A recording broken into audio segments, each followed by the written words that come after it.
GendrFwd was created to provide support, resources, and community for transgender individuals of all ages. The attempted suicide rate of transgender kids is up to 58%. With just one instrumental support figure in their lives, that statistic drops down to 4%. If nothing else, we just want to be that one support for them.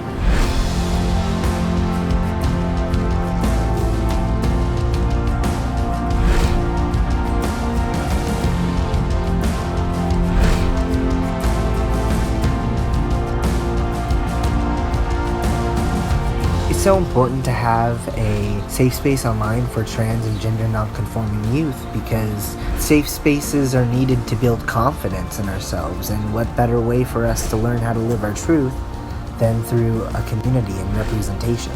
Any transgender or gender diverse individuals, as well as their allies, families, friends, siblings, can go to GendrFwd and find resources for doctors, support groups, and anything that they need to go through this journey. So there's one-stop shop, reliable, vetted resources that people can turn to.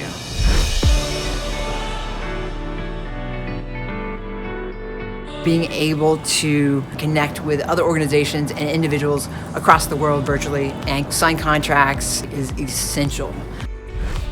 My hope is that we can make it a better world for all of us to live in, and that by changing the way we look at one diversity, we can help open up our eyes to other diversities at the same time.